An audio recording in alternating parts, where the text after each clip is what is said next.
On se retrouve pour une nouvelle vidéo. Juste avant, pensez bien à bloquer la date du 25 juillet à 20 h heure de Paris sur votre agenda parce que je vais faire une soirée unique, une seule soirée sur le thème de la confiance en soi. Ce sera une conférence en direct. Je serai en direct vraiment là avec vous toute la soirée.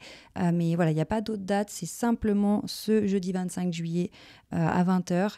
Donc réservez tout de suite votre place en cliquant sur le lien dans la description. Bloquez bien la date parce que je vais vous expliquer lors de cette soirée comment faire les différentes étapes pour construire, développer votre confiance en vous, vous sentir solide de l'intérieur.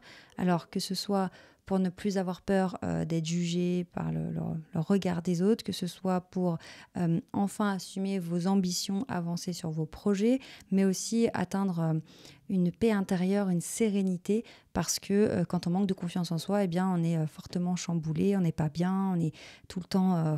Voilà, enfin vous connaissez quoi.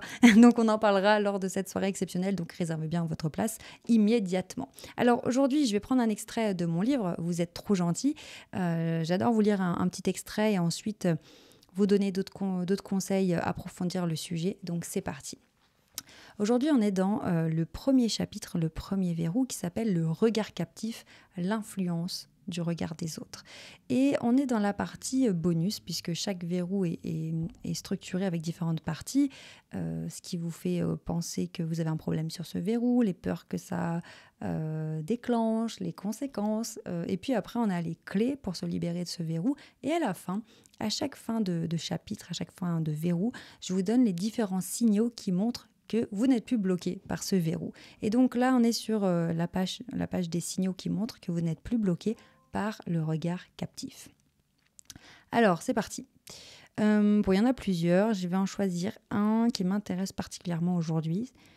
Vous assumez votre singularité et vous devenez unique. Donc, à partir du moment où vous ne subissez plus la peur du regard des autres, il y a plein de choses qui se passent, et entre autres, le fait que vous assumez votre singularité et vous devenez unique. Vraiment, vous assumez le fait d'être unique. Je vous lis quelques lignes. Vous assumez vos goûts, votre personnalité et vos envies et vous vous affirmez. Vos interlocuteurs ont d'autant plus de considération pour vous qu'ils voient en cet alignement une véritable confiance en vous et ce positionnement assumé fait de vous une personne unique et charismatique. Vous avez trouvé votre place et vous ne laissez personne la remettre en question. Waouh. Alors, moi personnellement, avant, quand je manquais de confiance en moi et d'estime de moi, eh bien, ça se voyait que je ne trouvais pas ma place et que je ne me sentais pas à ma place, et même que je pensais ne pas avoir ma place. Ça se voyait autant dans ma façon de m'habiller que dans mon langage corporel. Dans ma façon de m'habiller, j'étais toujours dans une tenue comme si je voulais me fondre dans le décor. Pour moi, c'était impossible que je m'habille avec des couleurs flashy, que je me maquille beaucoup, que je me décolore les cheveux. Enfin, tout ça, c'était waouh, c'était trop. Vous savez que j'étais vraiment bloquée dans le syndrome de la petite fille, de tout ça. Et les problèmes de santé que j'ai eus à partir de l'adolescence et pendant une décennie, le fait d'avoir été isolée, coupée de la société, ça m'a encore plus poussée à ne pas me montrer puisque j'étais invisible aux yeux de la société, puisque j'étais tout le temps à la maison. J'ai fait mes années de lycée par correspondance. Donc, dans ma tête, j'avais pas ma place dans la société. Et finalement, ces épreuves ont vraiment rongé mon estime de moi. Et donc, j'avais pas de place tout court. Je savais même pas ce que je faisais là. Ma vie n'avait plus aucun sens, ce n'était que souffrance physique, puis après carrément psychologique parce que c'était une torture. Mais donc, vous voyez, ça se voyait en fait que dans ma tête, j'avais pas de place parce que ça s'illustrait dans mon comportement, dans ma façon de bouger, dans ma façon de me tenir, dans ma façon de m'habiller. Et c'est vrai qu'à cette époque-là, je n'aimais pas m'habiller d'une manière trop visible, voyante, parce que je n'aimais pas qu'on me remarque. J'aurais préféré me fondre dans le décor, rester simplement une observatrice, parce que c'était plus simple pour moi.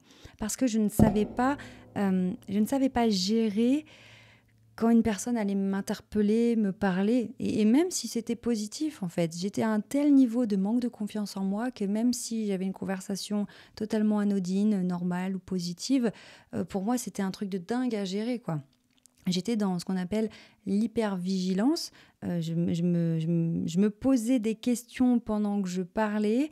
J'avais ce double dialogue, enfin ce dialogue interne. Pendant que je parlais à une personne, j'avais cette voix dans ma tête qui commentait tout ce que je faisais.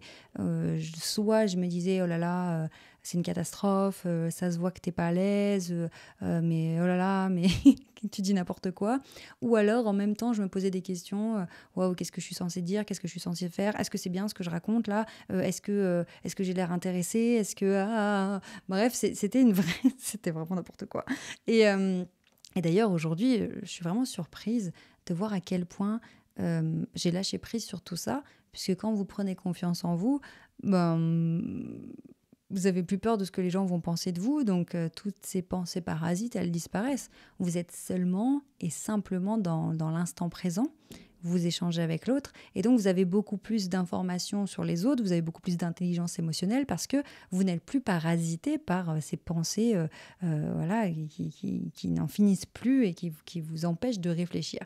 Donc au niveau de vestimentaire, et même dans ma posture, j'étais dans la posture qu'on appelle la posture de la tortue, où inconsciemment on rentre la tête dans les épaules parce qu'on est craintif, parce qu'on est stressé, parce qu'on n'est pas bien, etc. Et tout notre corps montre notre manque de confiance en nous, et on est dans de la crispation, dans de la contraction, et ça se voit, ça se sent. Donc c'est vraiment important de comprendre que quand on n'a plus peur du regard des autres, eh bien on s'autorise à être soi-même. Et donc, on s'autorise à assumer nos goûts. Je vous donne un exemple. Moi, j'aime bien me mouiller. J'aime bien vous parler de moi parce que, clairement, dans les conversations, quand on est avec des amis ou quoi, quand on a des conversations à cœur ouvert, quand l'autre se dévoile, ça nous permet de voir qu'en fait, on n'est pas seul. Et c'est pour ça que même sur ma chaîne YouTube, je vous parle ouvertement de ce que j'ai vécu parce que je sais que ça peut profondément vous aider. Je pourrais me cacher derrière de la théorie ou vous faire croire que pour moi c'est facile ou que j'ai pas eu ce genre de truc ou j'ai eu la honte et tout. Mais non, c'est pas vrai. Et je sais que c'est important que je vous raconte ce que j'ai vécu vraiment ou ce que je vis même, comme si vous étiez une personne très proche alors que je vous connais pas, parce que je veux vous aider. Donc n'ayons pas peur. Je sais plus ce que je voulais dire, mais ah oui, c'était ça. Moi, j'ai toujours eu un côté vintage. Je sais pas si c'est parce que j'ai fait des années et des années de claquettes américaines, Jane Kelly, etc. Mais j'ai toujours été fascinée par les différentes époques. Et j'ai toujours aimé ce qui était vintage. Et je sais pas pourquoi, pendant longtemps, j'ai pas assumé ça. Et aujourd'hui, que j'ai confiance en moi et que je me fous éperdument de ce que les gens pourraient penser de mes goûts, j'assume ce côté vintage que j'aime. Et je me demande comment j'ai pu avoir honte, parce que c'est encore plus loin, c'est que inconsciemment, je ne m'avouais pas à moi-même que j'aimais tout ça. C'est très bizarre, c'est pourquoi il n'y a rien de mal en fait à aimer une certaine déco, un certain style vestimentaire, une certaine époque. Y a rien, c'est pas grave. Mais je préférais, en fait, j'avais tellement pas confiance en moi, je préférais être dans de la neutralité absolue. Ne pas exprimer mes goûts, ne pas les assumer par peur. Alors si on creuse encore, peur de quoi ? Peur que les autres ne valident pas, peur qu'on me dise que c'est nul, peur qu'on me dise que c'est pas bien. En fait, c'était vraiment cette incapacité à argumenter, si besoin, à expliquer ou à me défendre, qui faisait que je ne préférais pas me positionner, comme ça au moins je ne prenais pas de risque.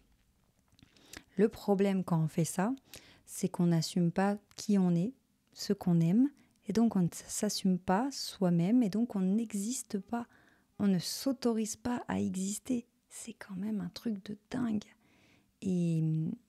Et oui, c'est un vrai travail, un vrai cheminement. Et on peut se demander ce qui nous a poussé, ce qui a fait qu'on s'est effacé comme ça, en se disant non, mais moi, c'est pas important.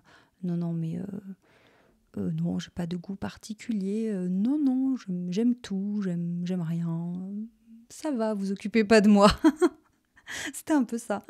Donc, vous voyez vraiment, quand vous vous libérez du regard des autres, Ce n'est pas seulement que vous commencez à faire ce que vous voulez dans votre vie, à prendre des décisions en conscience, à prendre le pouvoir, c'est que vous commencez enfin à exister. Vous vous autorisez à avoir des opinions sur des choses que vous ne pensez...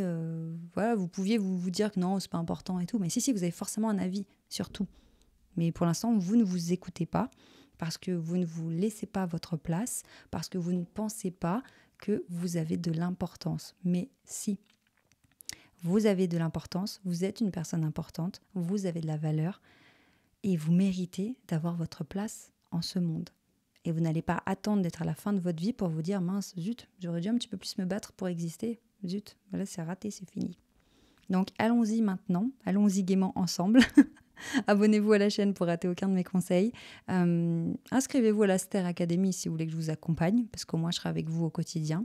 Et puis, n'oubliez pas de vous inscrire pour la prochaine conférence en direct qui sera le 25 juillet. Prenez bien soin de vous et je vous dis à tout de suite pour la prochaine vidéo.